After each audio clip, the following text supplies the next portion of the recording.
Vamos pegar um fato, que acho que é um bom exemplo que você estava falando anteriormente, como que de hora a hora as coisas podem ganhar uma outra, não sei se dimensão, mas contornos que a gente precisa olhar com calma. A Polícia de São Paulo está investigando o motivo, afinal, do tiroteio que interrompeu a agenda do candidato ao governo de São Paulo, Tarcísio de Freitas, em Paraisópolis, uma das maiores comunidades no meio mesmo de São Paulo. Reportagem de Carla Chaves. Em coletiva, Tarcísio de Freitas deu mais detalhes sobre o momento do tiroteio e disse ter ouvido que ele seria o alvo. O pessoal começou a gritar, olha, abaixa, abaixa, abaixa, vão atirar aqui, até o momento em que uma pessoa entra e diz o seguinte, tem que tirar ele daqui que o problema é ele. De acordo com a Delegacia de Homicídios daqui de São Paulo, que agora investiga o caso, a informação é de que suspeitos teriam sido abordados por policiais que estavam à paisana. Eles foram liberados, mas logo em seguida teriam retornado em um grupo maior, já armados, e foi aí que o tiroteio começou. O candidato ao governo do estado visitava o primeiro polo universitário de Paraisópolis. Segundo a polícia, a troca de tiros aconteceu a cerca de 100 metros do local onde ele estava. Um suspeito com passagens por roubo foi morto pela PM. Os investigadores estão atrás de imagens de câmeras de segurança e vão analisar as câmeras corporais usadas pelos policiais militares. Nenhuma hipótese é dispensável. Talvez ruído com a presença policial, talvez uma intimidação, e essa intimidação nós estamos aprofundando isso. O adversário Fernando Haddad, do PT, comentou o ocorrido. E eu repudio toda e qualquer forma de violência. Isso vale para 18, para 20, para 22. Sempre trabalhei no campo da dignidade da política, né, da contribuição com propostas. É assim que eu tenho me portado desde que eu entrei na vida pública. O assunto repercutiu nas redes sociais entre apoiadores de Tarcísio. Ele nega que tenha falado em atentado. Em nenhum momento eu disse que era atentado. Foi um ato de intimidação.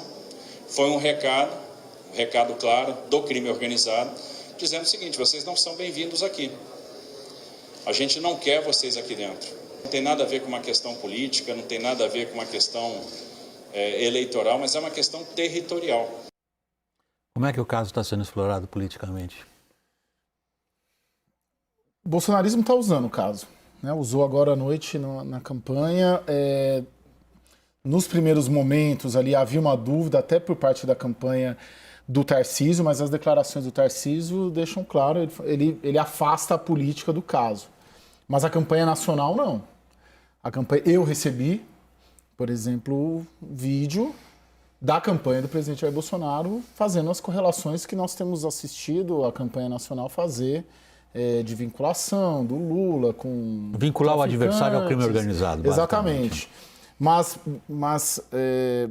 eu acho que o Tarcísio ali, ele deu a letra, o governador de São Paulo deu a letra, o secretário de Segurança Pública também. Então isso ajudou, de certa maneira, a falar a real, né? Do que ninguém sabe o que é. E não foi política, segundo o próprio alvo, o suposto alvo, né? Segundo o candidato a governador. Então, agora o caso tem sido explorado, sim, em nível nacional. Eu tenho um bastidor disso aí que eu acho que é interessante para a nossa conversa. Tarcísio e Bolsonaro se falaram sobre o assunto. E Tarcísio descreve para ele a situação, segundo as fontes com quem eu conversei dos dois lados me contaram, e uma avaliação política que ele faz de que não vale a pena a exploração política desse caso. Uma, porque na avaliação dele não foi isso que aconteceu, não foi um atentado político, não teve motivação política, mas porque na avaliação dele é um tiro no pé. Porque você dá ainda mais a impressão para a população carente, a população de favela, a população de baixa renda, de que o bolsonarismo não gosta deles, de que o bolsonarismo os enxerga como inimigos, como vilões. Ele acha a avaliação dele, da equipe dele, da campanha estadual aqui, que isto não funciona. E ele expressou isso para Jair Bolsonaro. E na campanha de Jair Bolsonaro, a própria propaganda eleitoral de hoje reflete isso, Não há concordância sobre isso. Eles acham que funciona. Você fazer essa associação, você usar esse episódio para reforçar esse discurso que eles vêm fazendo de que o Lula é amigo do crime organizado e eles estão do lado do bem, do lado da polícia. Jeitos diferentes de conversar com esse eleitor que estão muito claros aí entre os dois candidatos, que são super alinhados, e que mostram diferentes perspectivas, eu acho que quase que de enxergar a situação. Porque na perspectiva do Tarcísio, não adianta você conversar com a população de baixa renda dessa forma. Me parece, pelo bastidor que você relata, que há duas formas legítimas do ponto de vista de uma campanha de enxergar quais são os benefícios que podem vir de um fato. Não adianta insistir nesse fato, porque apenas nos tornará ainda mais, digamos, vulneráveis à hostilidade que esse tipo de eleitor já tem em relação a nós. Exatamente. É uma visão. A outra, vale a pena insistir, porque aquele eleitor indeciso tem medo do crime e da insegurança. E se a gente consegue colar no nosso adversário qualquer tipo de associação com o medo e com a insegurança, estamos ganhando eleitoralmente?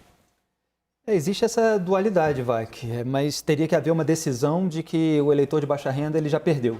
Já é do Lula. É o que eu estou supondo, de maneira que existe ali. Pois é, vou tentar atingir o outro eleitorado de classe média, porque aquele para mim acima de 5 salários mínimos, que tem medo da violência, tem medo da facção criminosa, mas que se você explorar dessa maneira, ele não vai se identificar como um morador que está sendo associado ao tráfico, né? Então, assim, houve exploração da militância, a gente viu vídeos, etc., porque o Lula visitou o Complexo do Alemão, lá no meu Rio de Janeiro, lá onde eu nasci, lá onde eu fui criado, e o Bolsonaro, no debate, falou do Complexo do Salgueiro, né, que fica em São Gonçalo. Tem o Morro do Salgueiro, fica na Tijuca, começo ali da zona norte do Rio de Janeiro, e o Complexo, o Bolsonaro confundiu, o Lula esteve no Alemão, e o Bolsonaro falou, esteve lá com traficantes no seu entorno. Aí o Eduardo Paes, prefeito do Rio de Janeiro, que apoia o Lula, já apontou ali uma criminalização da população pobre, já começou a ver a exploração daquele discurso do Bolsonaro que dá margem para isso, de que ele está tratando todo morador de favela ou de uma comunidade pobre como bandido, como criminoso. Como esse caso não tem um esclarecimento, não tem assim um ponto muito definitivo, uma prova de que foi um atentado contra ele, gera essa dúvida, né, de como explorar. Então pode haver o desgaste se eles forçarem demais a barra. E eu acho que tem um ponto seguinte também, é meio arriscado para a campanha do Bolsonaro isso daí, porque é uma fatia muito grande da população, essa população de baixa renda. A gente sabe que o Lula tem uma vantagem grande, mas e se esse tipo de exploração amplia a vantagem do Lula? Eu penso que bate direto com o que a gente estava falando antes. Até que ponto um ou outro tem uma disposição de avançar alguns sinais em nome da vitória, ou em nome da tentativa de vitória. Isso é um caso clássico, né? Tá na nossa cara, esfrega na nossa cara, porque o candidato do Bolsonaro aqui diz que não há política nesse caso. E a campanha nacional diz que há. E aí, né? Como que você faz? Entra num Vale Tudo. E a campanha vai entrar num Vale Tudo. E até o outro domingo vai ser esse caso, amanhã pode ser outro, daqui a 2 dias, 3 dias vai ser outro. Você antecipa que tipo de impacto para a campanha estadual? Não, para a campanha estadual, aquela declaração dele ali, eu acho que, a não ser que sobrevenha uma apuração oficial do Palácio dos Bandeirantes, da Secretaria de Segurança Pública... Não parece, pelo tom da declaração do secretário. E a declaração do Tarcísio, o Tarcísio diz, não vejo questão política e eleitoral no que aconteceu hoje. Teremos Haddad Tarcísio um tipo de duelo diferente do que Lula-Bolsonaro? Nossa, eu acho totalmente diferente. Assim, por vários motivos. Primeiro, pela distância, né? O Tarcísio está muito à frente de Haddad, mesmo pelas pesquisas. Nós estamos falando aí de 10 pontos, ou talvez mais, alguns trackings apontam 14. Então, você está falando de uma eleição que está muito garantida. Você está falando de 2 candidatos que são mais para o centro, dentro dos seus próprios partidos políticos. A gente sabe que eles têm uma boa relação, que antes da campanha eles costumavam conversar, que chegaram a trabalhar juntos no governo Dilma. Então, são 2 figuras políticas muito mais Eles são mais Tô aqui procurando uma moderados, palavra, tecnocratas, não é? E completamente... Posso usar essa palavra? É muito pesada? E completamente distintos dos padrinhos, né? Hoje em dia a escolha das palavras é uma complicação enorme. Enfim. Por exclusão, você vai dizer que quem nem é civilizado é bárbaro. Então, É, mais ou menos isso. vamos dizer o seguinte, mantém em vigor regras civilizatórias avançadas. Boa, William. Eu acho meio termo. Vai nacionalizar São Paulo ou não, para a gente encerrar essa parte da nossa conversa? Já nacionalizou São Paulo. Então, em função desse fato, estou dizendo. Em função desse fato, eu não sei se realmente essa postura do Tarcísio mostra que ele tem uma certa prudência, uma certa civilidade na forma de explorar isso. Ele não tem controle, evidentemente, sobre toda a militância que é do Jair Bolsonaro. Claro que ele pode ter ali pessoas associadas a ele, mas eu acho que ele colocou ali um limite do qual dificilmente ele vai passar sem um fato novo, sem uma apuração nova.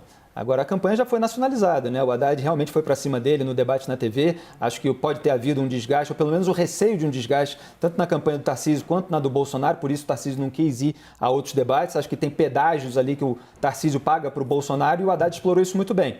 Que é o atraso na vacinação, do qual a gente já falou, a questão da própria crítica às câmeras nos uniformes policiais, que curiosamente pode servir para elucidar esse caso, onde o próprio Tarcísio estava envolvido, e a questão do armamento, a maneira que o Bolsonaro defende aquilo e que causa certa rejeição em segmentos do eleitorado. E o Tarcísio tem uma certa dificuldade, ou pelo menos teve naquele debate, de esclarecer, de se defender em relação a tudo aquilo, fora o orçamento secreto. Ele também colocou, você vai trazer isso para São Paulo? Então, teve um desgaste, teve uma nacionalização que o Bolsonaro pode ter falado, é melhor não dar palanque para o Haddad me desconstruir tanto assim. Meu obrigado por enquanto a você, Raquel, a você, Felipe, a você, Caio.